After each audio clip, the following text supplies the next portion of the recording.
આત્મીય મિત્રો સૌને મારા જય ભગવાન, જય પરમાત્મા, જય આઈએજી, જય હિન્દ, જય ભારત. મળતા મળી ગઈ મોઘેરી મુંબઈ, મુંબઈ મોરી મોરી રે.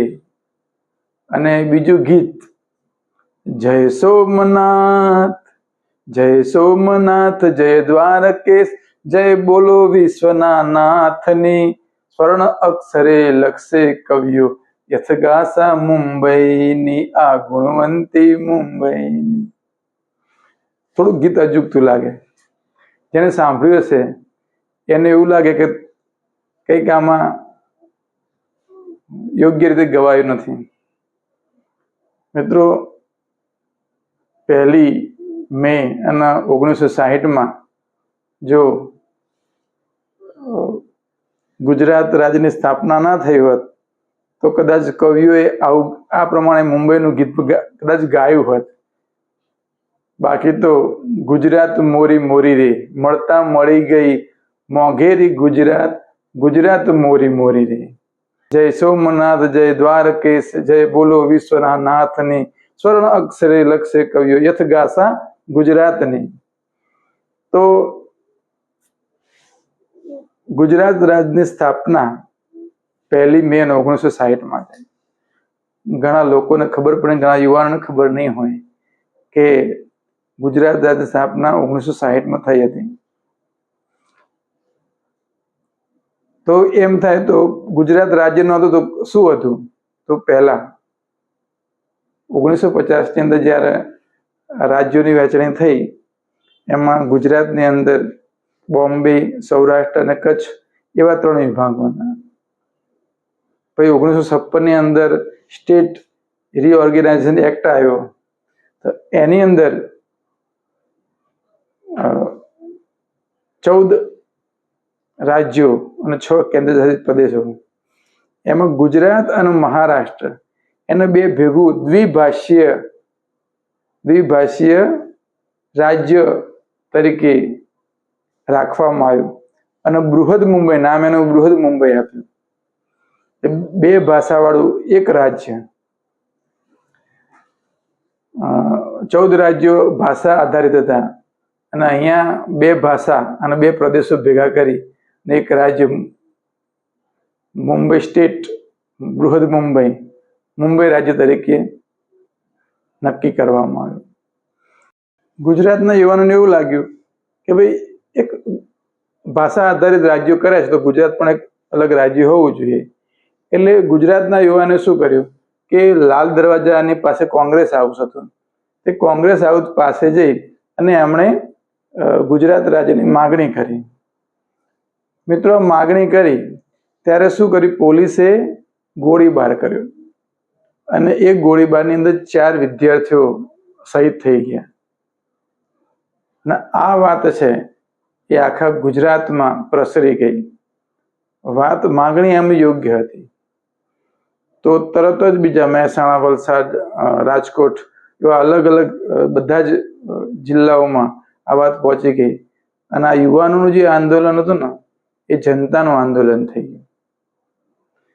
અને એવું કહેવાય કે આઝાદી પછી સૌથી મોટું કોઈ આંદોલન થયું હોય ને તો ગુજરાત રાજ્યનું જે આંદોલન થયું.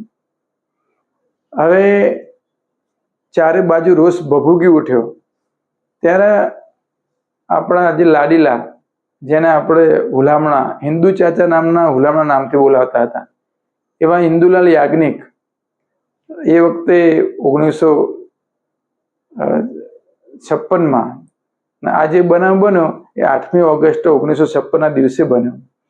તો 8મી ઓગસ્ટ 1956 બનાવના આધારે ઇન્દુલાલ યાજ્ઞિકને એવું લાગ્યું કે આની અંદર મારે ફરીથી પાછું એક નેતૃત્વ લેવું પડશે.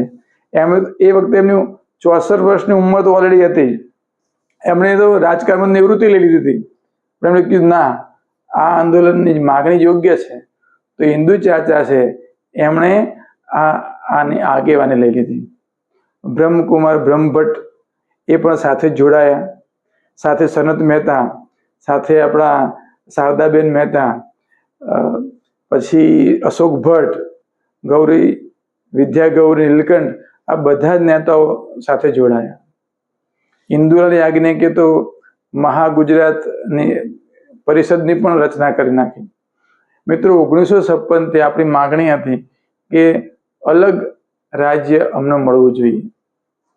આ આંદોલન 4 વર્ષ સુધી ચાલ્યું.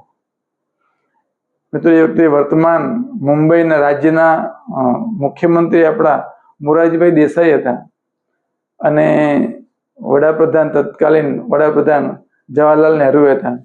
એ બંને નેતાઓ હતા, બંને હતા આ બાબતના વિરોધી હતા કે ના, દ્વિભાષી રાજ્ય રહેવું જોઈએ.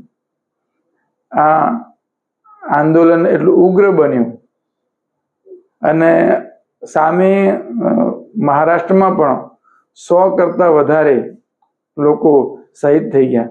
અને ગુજરાતની અંદર પહેલા તો 4 વિદ્યાર્થીઓ શહીદ થઈ, પછી 24 જેટલા લોકોએ મૃત્યુ પામ્યા, શહીદ થઈ ગયા. અને ત્યારે સરકારનું નમતું જોખવું પડ્યું અને બોમ્બે રિઓર્ગેનાઇઝેશન એક્ટ આધારિત 2 ભાષા, જે દ્વિભાષી રાજ્યોમાંથી મુંબઈ રાજ્યમાંથી ગુજરાત અને મહારાષ્ટ્ર એ 2 રાજ્ય અલગ બન્યા અને એ તારીખ હતી 1 મે 1960. મિત્રો, મુંબઈ બાબતે વિવાદ થઈ ગયો, ડાંગ જિલ્લા બાબતે વિવાદ થઈ ગયો. ગુજરાત વાળા એવું કે ભાઈ મુંબઈ શહેર અમને આપો, મુંબઈ વાળા મહારાષ્ટ્ર વાળા કે ના મુંબઈ શહેર અમને આપો, મહારાષ્ટ્ર વાળા કે ડાંગ તો અમારી બાજુ કે તો અમને આપો.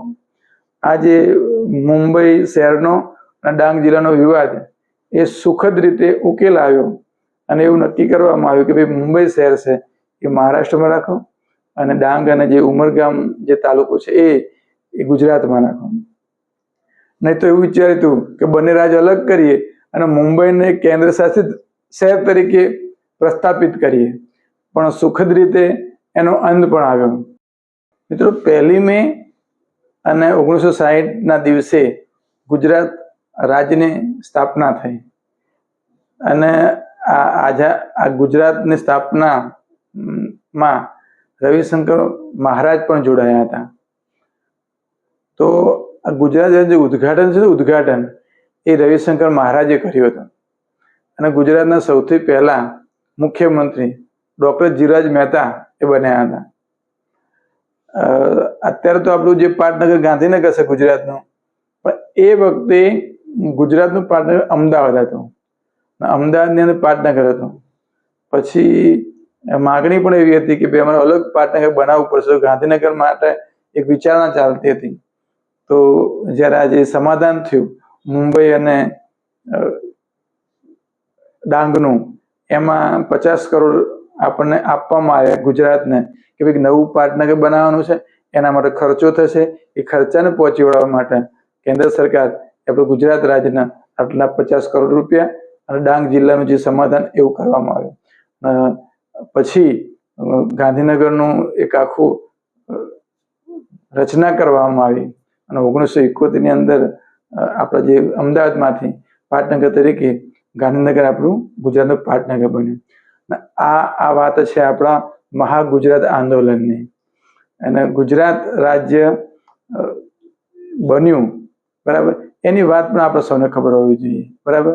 તો સૌને મારા જય હિન્દ, જય ભારત, જય જય ગરવી ગુજરાત.